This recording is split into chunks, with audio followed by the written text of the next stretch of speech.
In the mid-1980s, a philosopher and theologian by the name of Dr. James Carse defined these two types of games, finite games and infinite games. A finite game is defined as known players, fixed rules, and an agreed-upon objective. Football, baseball. There's always a beginning, middle, and an end, and if there's a winner, then necessarily there have to be losers. Then you have infinite games. Infinite games are defined as known and unknown players, which means you don't necessarily know who all the other players are, and new players can join at any time. The rules are changeable, which means every player can play however they want, and the objective is to perpetuate the game, to stay in the game as long as possible. We are players in infinite games every day of our lives, whether we know it or not. There's no such thing as winning education. You can come in first for the finite amount of time you're at school, where we agree upon the time frame and the metrics, grades, but nobody wins education, nobody wins healthcare, nobody wins global politics, and there's definitely no such thing as winning business. Need motivation? Watch the Top 10 with Believe Nation. Hey, it's Evan Carmichael, and I make these videos because the thing that saved me as an entrepreneur was watching the stories of other successful entrepreneurs, and I learned from their advice, I learned from their motivation, and honestly, I have no idea where I would be if I didn't have those videos to inspire me. I still need them for myself today too, and I hope that they can inspire you as well. So today, let's learn from one of the best, Simon Sinek, and my take on his top 10 rules of success. Enjoy. But if we listen to the language of so many leaders, it becomes abundantly clear that they don't actually know the game that they're playing in. They talk about being number one, or being the best, or beating their competition. Uh-oh, we said that too. Yeah. Oops. Oops, okay. But the question is based on what? Based upon what agreed upon objectives, metrics, and timeframes. Clearly, your competitors, the other players in the game, haven't agreed to your metrics, timeframes, or objectives. Nobody's agreed what winning looks like, and so this is a problem. Because when we play with a finite mindset in an infinite game, when we play to win in a game that has no finish line, there are some very predictable and consistent outcomes. The big ones are the decline of trust, the decline of cooperation, and actually the decline of innovation. And so there's a great irony in companies that are trying to reinvent themselves and stay ahead of the curve, while simultaneously trying to beat their competition and win and be the best. Those two are incongruent, right? I'll give you an example, a silly example. When Circuit City went bankrupt, Best Buy didn't win anything, right? It didn't win anything. Their number one competitor fell out of the game because they ran out of the will and resources to play, but Best Buy didn't win anything. They had to keep playing. In fact, with the rise of Amazon, the entire rules of how they played the game had to change. And so the reality is when you play with an infinite mindset, you play not to beat anyone, but ultimately you play, the only true competitor is yourself, which is how do we make our products better this year than they were last year? How do we make our services better this year than they were last year? How do we make our culture stronger this year than it was last year? And it's a game of constant improvement, but there's no such thing as winning. Rule number 2 is be a good leader. We already talked about great leaders or students of leadership. How's your journey? Do you watch the talks, read the books, all the things like that? Who's your leadership buddy? Somebody who sort of is willing to call you out when something goes a little bit awry or they disagree. How'd I do today? Was that okay? To have an objective outsider. Having a leadership buddy is really important, or a group of folks that you talk to on a regular basis about it. That's huge. I have a group of people that I talk to on a regular basis where we just call each other and talk about this stuff, or tell each other things that go right and things that go wrong. The stuff that I've learned just from them telling me stuff, huge. Empathy, practicing that empathy muscle is a big one, right? I said it multiple times before, which is trying very, very hard to replace judgment with curiosity. Catching yourself where you're immediately like, they're an idiot, they screwed up, they got it wrong, right? To, I wonder what else is going on, or I wonder what happened, or let me go on a fact-finding mission before I come to a conclusion, right? Those are things that are, they're simple, but they're hard, but you can do it tomorrow. The other big one is checking in with your folks. Like having one-on-ones and just being like, how are you? Like, tell me what's going on. Like, what's going on in your life?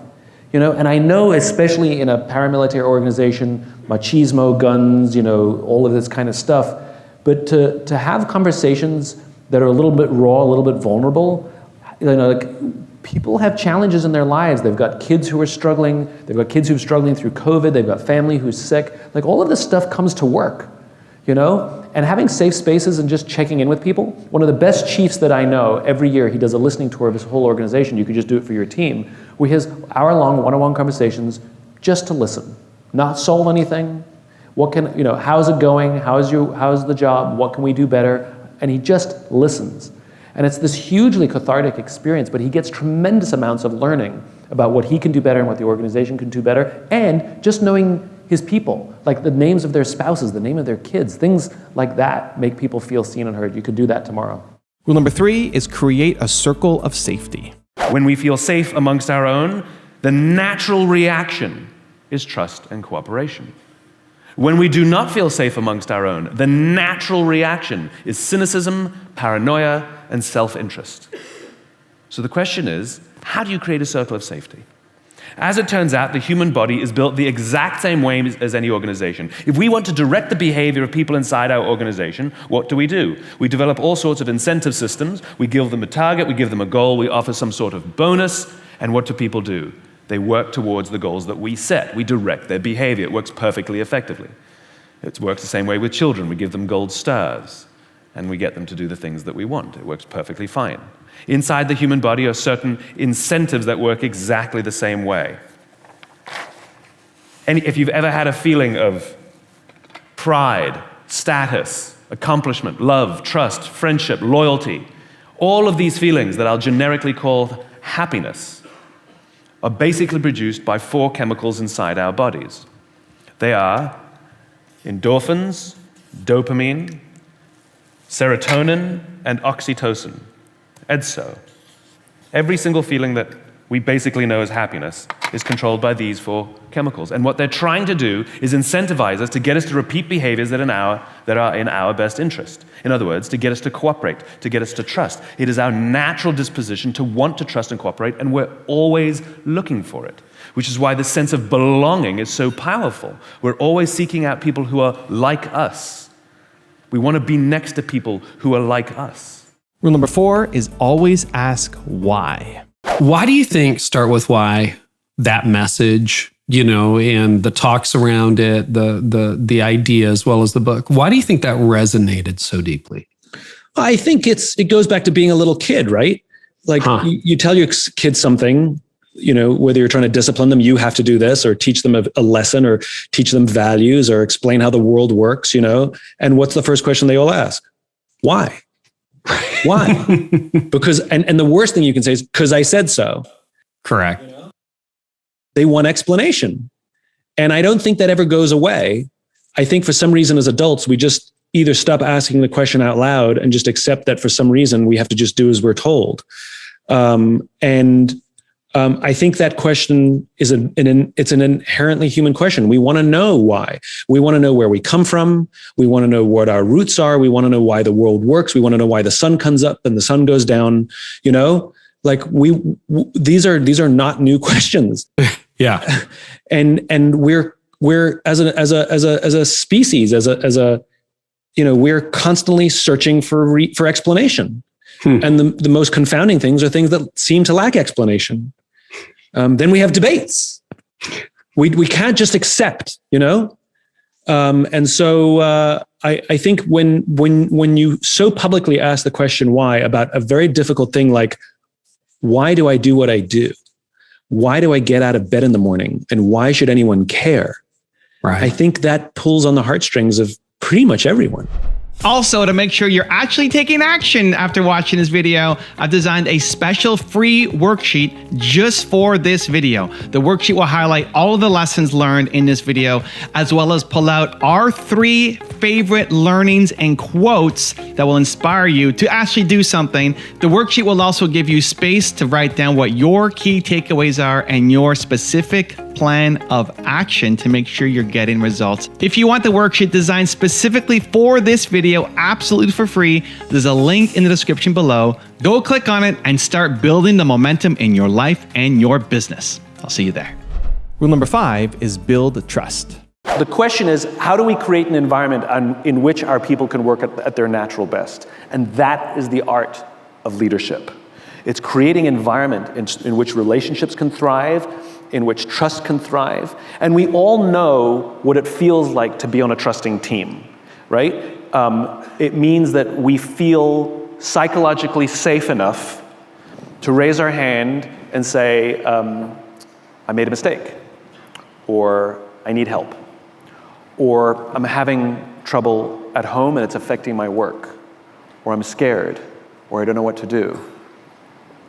Without any fear of humiliation or retribution, but rather to say these things with the absolute confidence that someone on our team will rush to support us.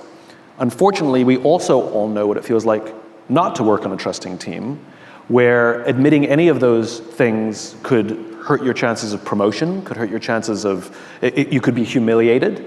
And so when we work on teams where leadership is creating an environment where trust is at a premium, we force our people to come to work and lie, hide, and fake, where they're pretending that they've made no mistakes. They're lying, hiding, and faking, and eventually things will crack and things will eventually break. And when you talk about reinvention and you talk about innovation and you talk about challenging the status quo or whatever it is, necessarily there's risk, and necessarily there are mistakes, and necessarily there's stupid ideas. And you have to create an environment in which that's good. The alternative is everybody playing it safe, which is not the way that leads to vast or significant improvement. So this is absolutely essential if you want to play in the infinite game, because ultimately every single person here will leave the organization or die at some point, circle of life, and you'll be replaced by new people. And so the opportunity is to create a company with vision and teams that can thrive and outlast every single person here. Rule number 6 is have courage. There's only one characteristic that I'm comfortable saying that all leaders must have to become leaders, and that's courage. Because leadership is hard, and it often requires sacrifice, and that it will happen, that you will have to put your interests, your comforts, your advantages aside so that others may gain. And that's sometimes really hard. In fact, standing up for others may mean that you might get your head chopped off. A leader sometimes loses their job because they did the right thing, right? That comes with significant risk. The choice to be a leader comes at significant risk. And this is why not everyone chooses to be a leader. Leadership has nothing to do with rank. It has nothing to do with the title you have on your card. Leadership is a choice. That's it. I know many, many people who sit in the senior echelons of a corporation and they are not leaders. They are authorities, and they have authority, and we do what they say because they have authority over us. But we would not follow them. I know many people who sit at the bottom of organizations who have no authority, but they are absolutely leaders. And the reason they are leaders is because they have made a choice. They have chosen to look after the person to the left of them, and they have chosen to look after the person to the right of them. It doesn't always mean they have to sacrifice their interests, but when it really counts, sometimes they choose to sacrifice their interests because it's in the interest of the person to the left and to the right of them. This is what leadership is. Rule number 7 is be flexible. What is existential flexibility? What does it say to us? So existential flexibility is the capacity to make a 180-degree strategic shift in order to better advance your cause. I call it a capacity because you need two things. There's two prerequisites before you can even make an existential flex. One is you have to have a just cause. In other words, you can't change routes if you don't know where you're going. Right. Fair enough. But then you're just going to always choose the fastest road, but you may not get anywhere. And the other thing is you have to have trusting teams, because if you're going to make a profound shift in the way the organization functions or what its strategy is, the metrics are probably going to go down in the short term, and you're probably going to increase the level of stress as the organization changes. And so you need people who go, I understand what the cause is. I see why we're doing this. And I'm a part of this. And the team is willing to go through the shared hardship in order to do the right thing for the good of the future. If you don't have the just cause and you don't have the trusting teams, no amount of vision from leadership will that existential flex will probably fail. But yeah, I mean, there's a lot of things that reveal, and I think unfortunately you're right. I think the church as an industry, if we can be so base about it, but the church as an industry, unfortunately, looks a lot like a lot of other old-fashioned industries. So why is it that Apple Computers, a computer company, disrupted the music industry by inventing, by perfecting the iPod? You know, Right. iTunes is really the thing that changed it, right? So why didn't the music industry invent that? How is it that Netflix, a little startup that came out of nowhere, dominates television and movies? Blockbuster doesn't exist anymore. They're gone. Why didn't the television and movie industry invent Netflix? But they're now copying Netflix and playing catch up. You know, the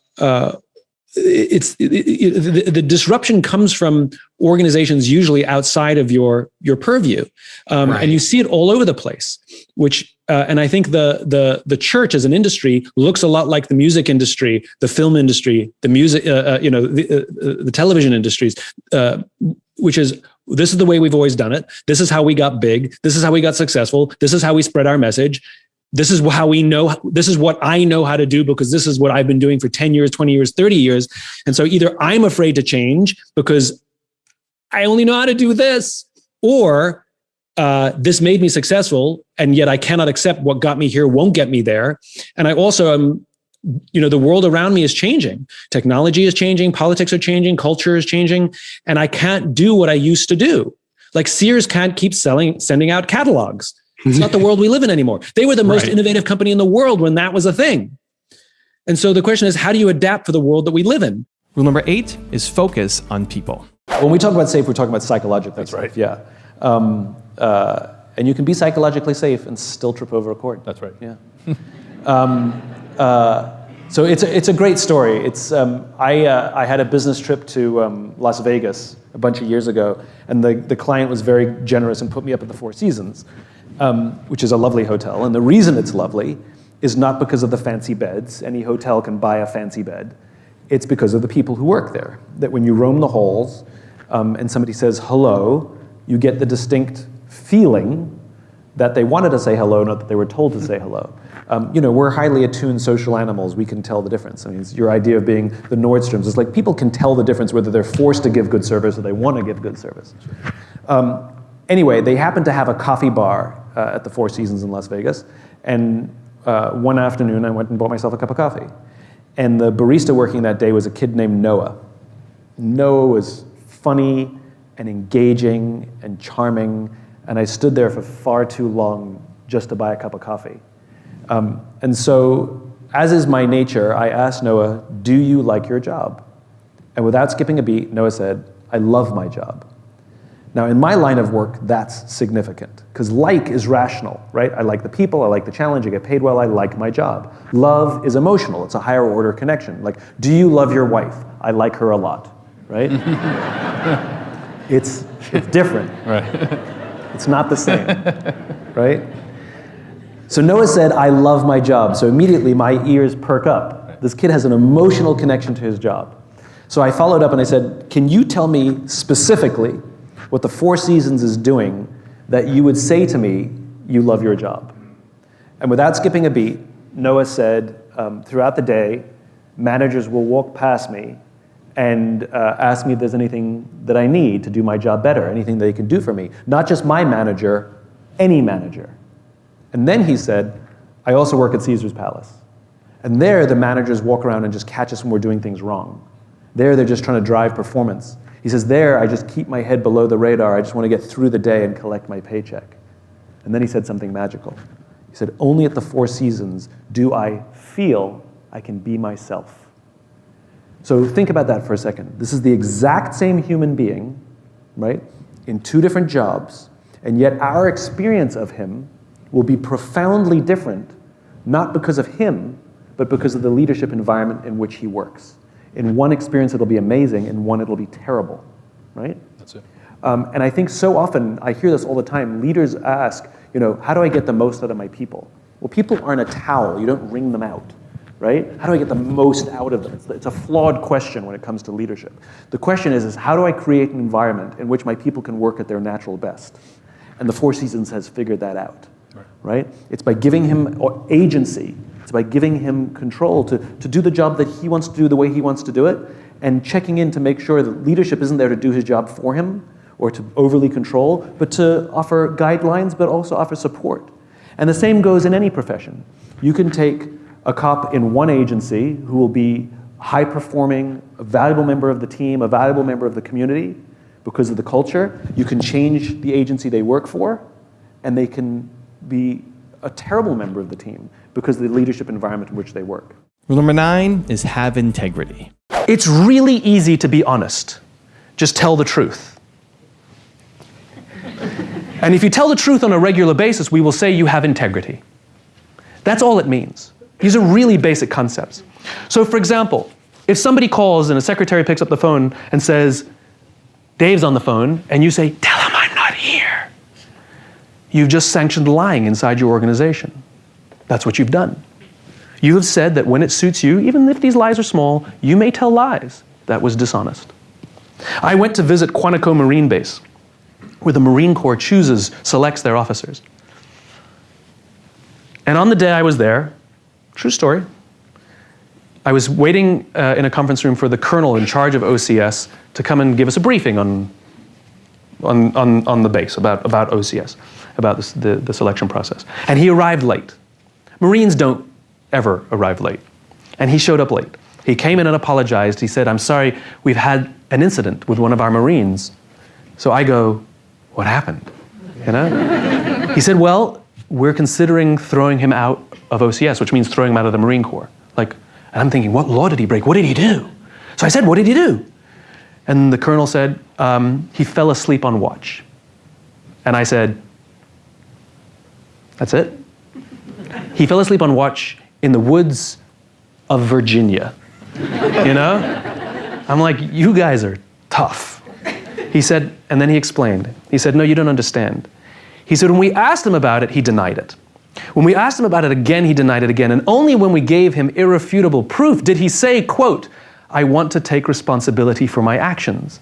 The problem we have, he said, is we believe you take responsibility for your actions at the time you perform your actions, not at the time you get caught.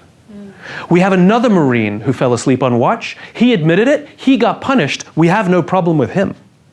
And he went on to explain, he says, you have to understand, I cannot put this Marine in a leadership position where they're responsible for the lives of other Marines, because if they are in a combat situation and his Marines doubt for 1 second that the words coming out of his mouth are anything but the truth, if they believe for 1 second that the words he is speaking are only to make himself look better or cover his own ass, trust will break down in the whole group and people will die. Now, we are not in life and death situations, but the way our minds interpret information that is given to us is in terms of life and death. This is why we don't trust politicians. They tell us the things we want to hear. We don't prima facie disagree with anything we've been told, but we know that they don't believe the things that they're saying.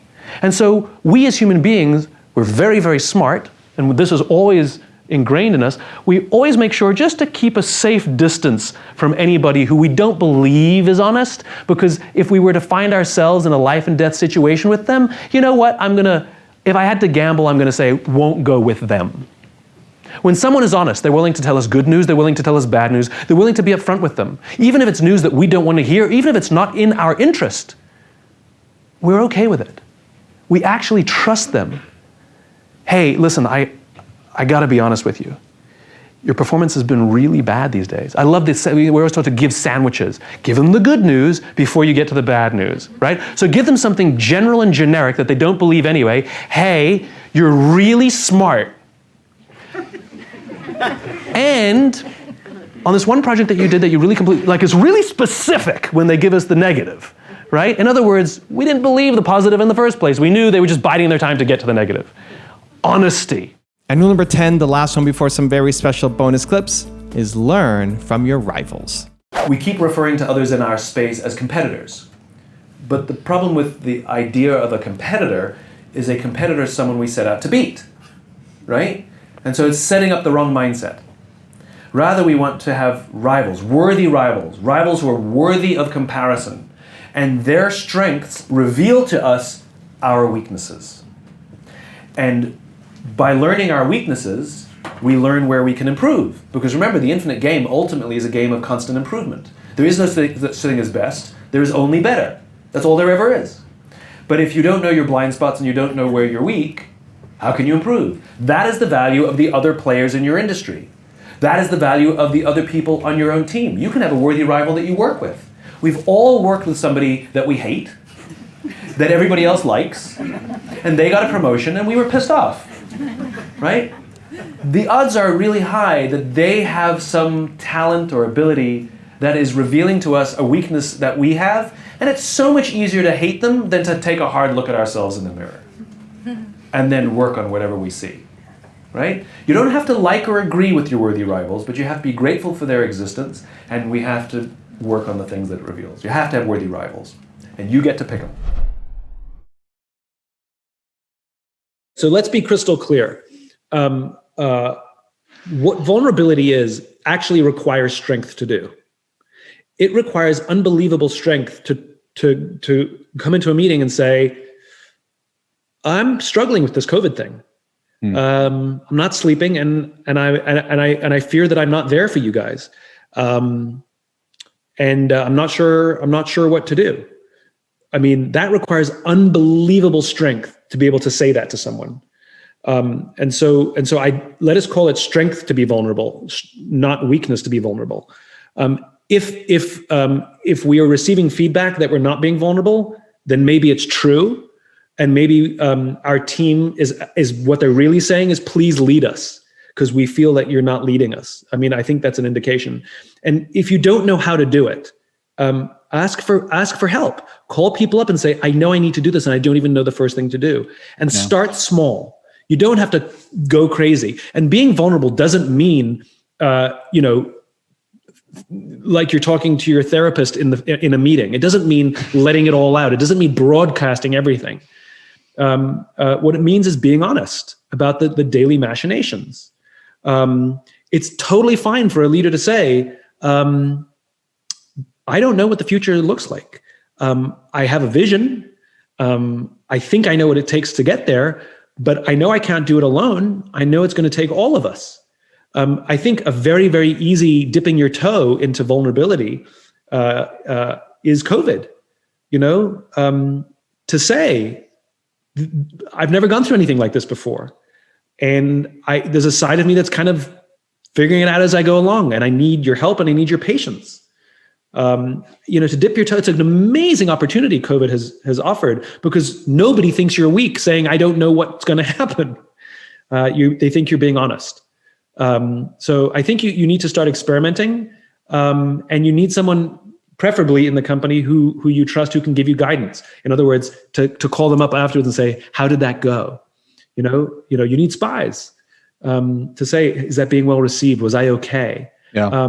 And even to say out loud, I don't know how to do this. I'm not good at this. I used to think vulnerability was stupid and weak, and I'm learning that it's an expression of strength, and I'm going to experiment with it. Simply saying that is a step to being vulnerable. To simply say, I don't know how to be vulnerable to the team, but I want to try because I know it's important. That's where I would recommend starting. Human beings, we can't help ourselves but compare ourselves to others. And comparison is the deadliest thing we can do to ourselves, because we will always come up short. And all it does is exaggerate all of our insecurities.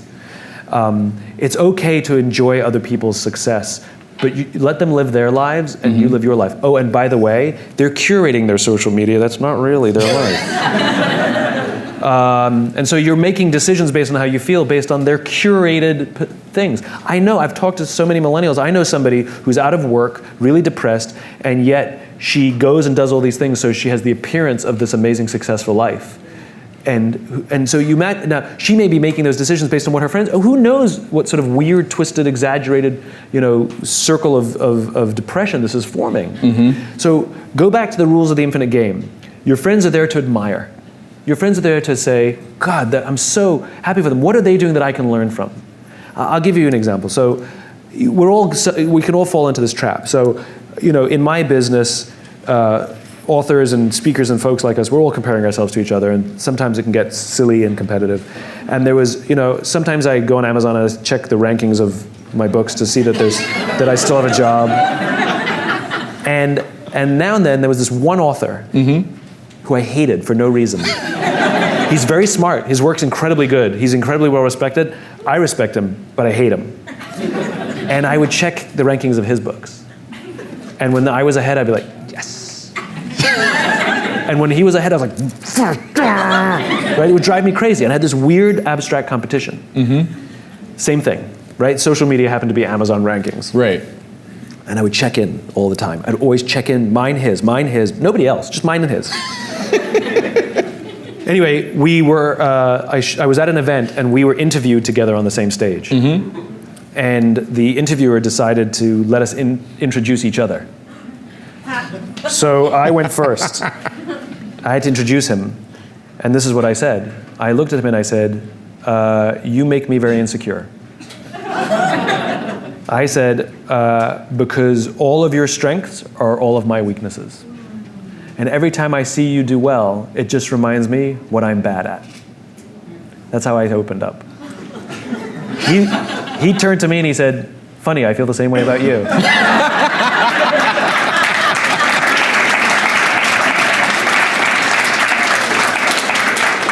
And now we love each other. Because I realized that he's really good at what I'm bad at.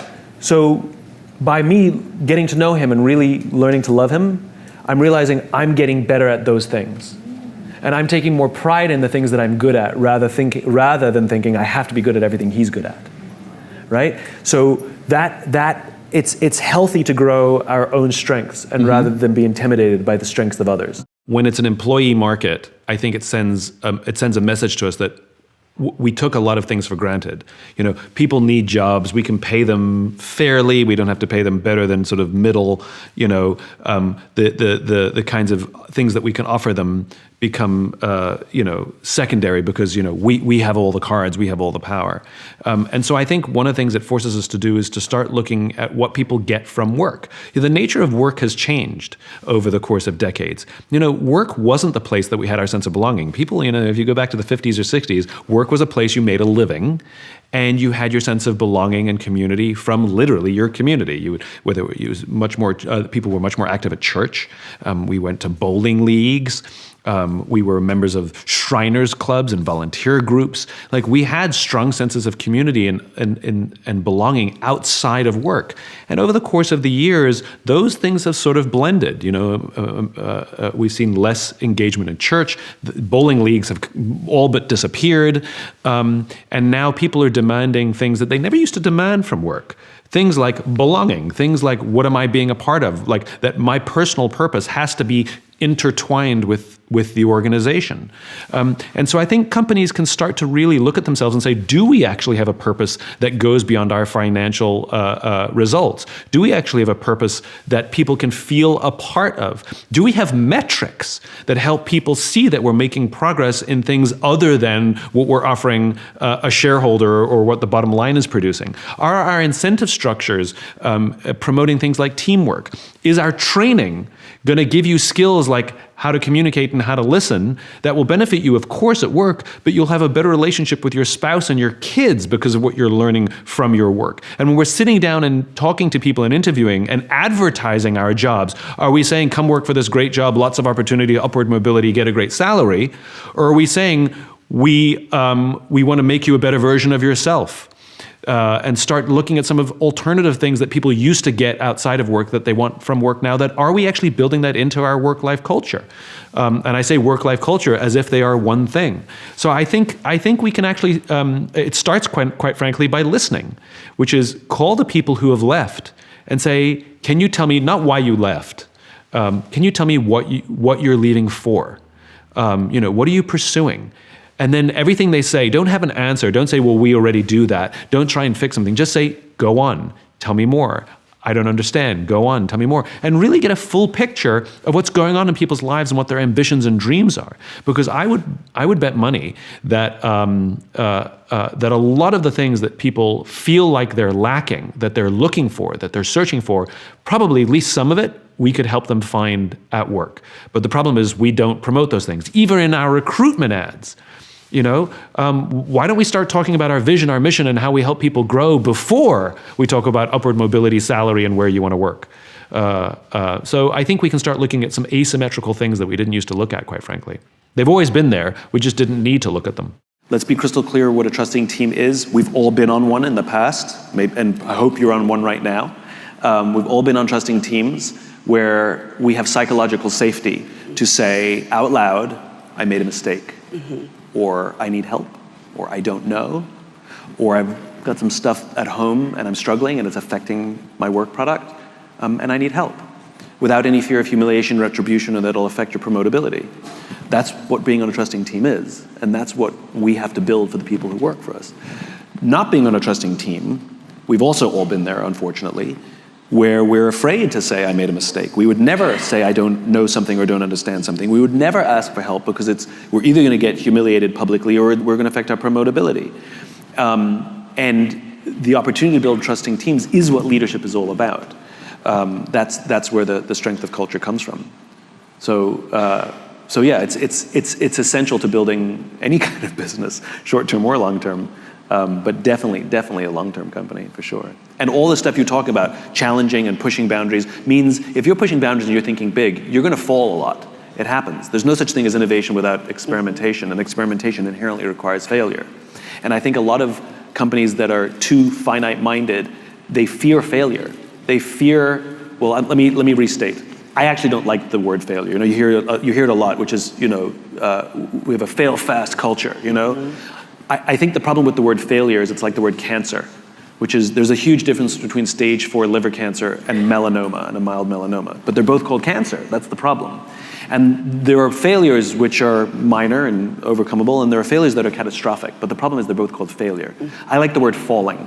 Failure we should work very hard to avoid. But falling we should encourage because you can get back up.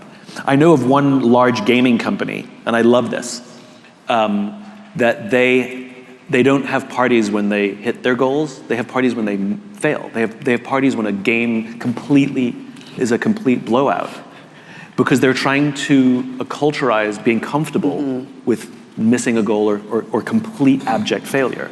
And they have a party, and they have their own champagne, which it has a label on it. Their own label, I think it's called, they're called lessons. And on the back of the champagne bottle after the party, they actually write the lessons they learned from the failure. And so it's a company that's very comfortable with failing, which means they try again very easily, and they're super innovative. So creating a culture where falling is part of the game, right, I think is wonderful. It has to be celebrated. I love it. My fear is that an over-coddled parent, combined with excessive amounts of social media, combined with the addictive qualities of a phone, that there's a generation where too many people in that generation are not learning the skills to deal with stress. Right. And we see this with increasing rates of depression and anxiety, and in its worst case, suicide. Right, yeah, absolutely. Is there a balance that you see in which humans and technology can work together where it's sustainable and there's longevity to that and creates resilience? Of course, yeah. Of course. I mean, that's like saying, is there balance between alcohol and human beings? Right. Of course. Right. Of course. Excessive drinking, yeah, not good. Not good. For any of your relationships or your own Sure. health. Well, excessive technology, not good for any of your relationships or your health. Right. Of course there's balance. Yeah.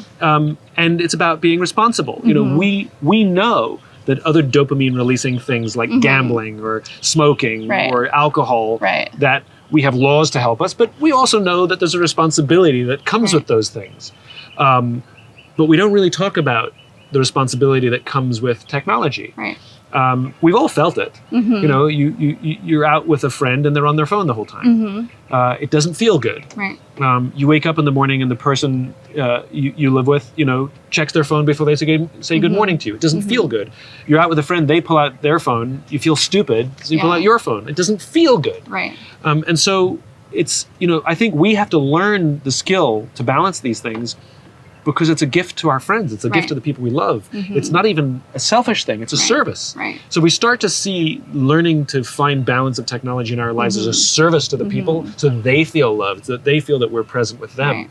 I think it's a better way of treating it, as opposed to, I have to get a handle on this, but rather I'm going to do it for you. The entire concept of purpose is misunderstood. Purpose has to be pretty specific. you know, I want to make an impact in the world is not being purpose driven. It's so generic, it's useless. Right. You know, that's like saying I want to be happy. Like, Right. how do you define happiness? Right. You know, we were joking in the back. You know, I said you know the marshmallow experiment. You give a kid one marshmallow and say if you wait, you know, you can have this marshmallow now. If you wait 2 minutes, you can have 3 minutes. And there's wonderful things on YouTube, and you watch these kids stressing out and sniffing the marshmallow. 80% fail. Yeah. They eat the marshmallow. I they am don't a get one second marshmallow guy. Yeah. Right? But as we were talking about backstage, which is, well, how do you define the marshmallow? Yeah. You know, and again, Yeah. it goes right back to context. Yeah.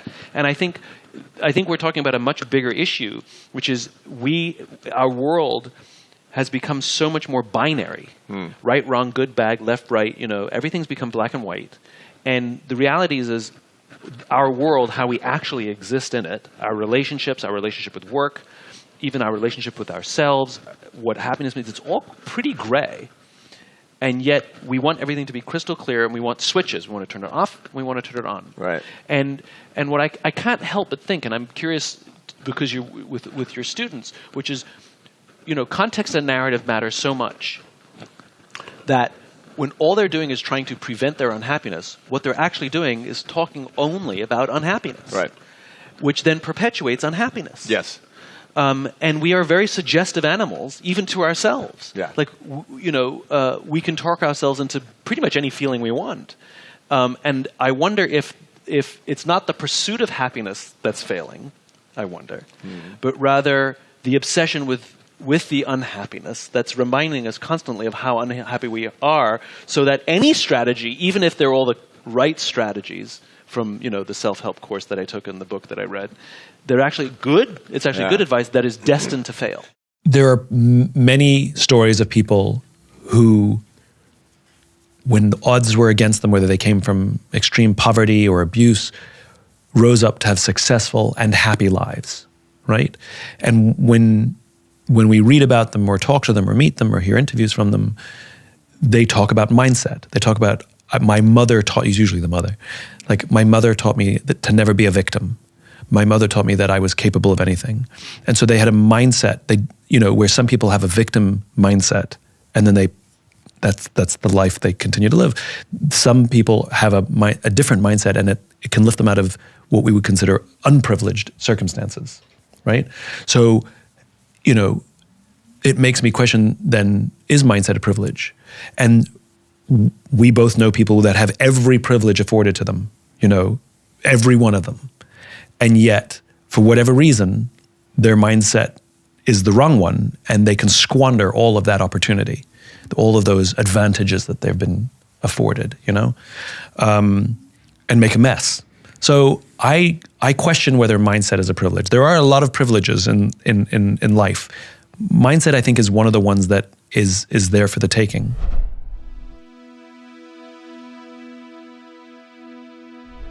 Because you made it this far in a video, I want to celebrate you. Most people start and don't finish. Most people never actually follow through. Most people say they want something, but they don't ever do the work to actually get it. But you are different. You are special. Believe Nation, you made it here all the way to the end, and I love you. So as a special celebration, if you put a hashtag believe down in the comments below on this video, I will showcase you and celebrate you somewhere on the screen in a future video, because you are awesome. For 10 more amazing rules from Tom Bilyeu, check the video right there next to me. I think you'll love it. Continue to believe, and I'll see you there. And the reason is, when you start the day, if you get early momentum going, the rest of the day is often going to follow in that. It's an idea called entropy. Everything moves towards chaos. And the only way to combat that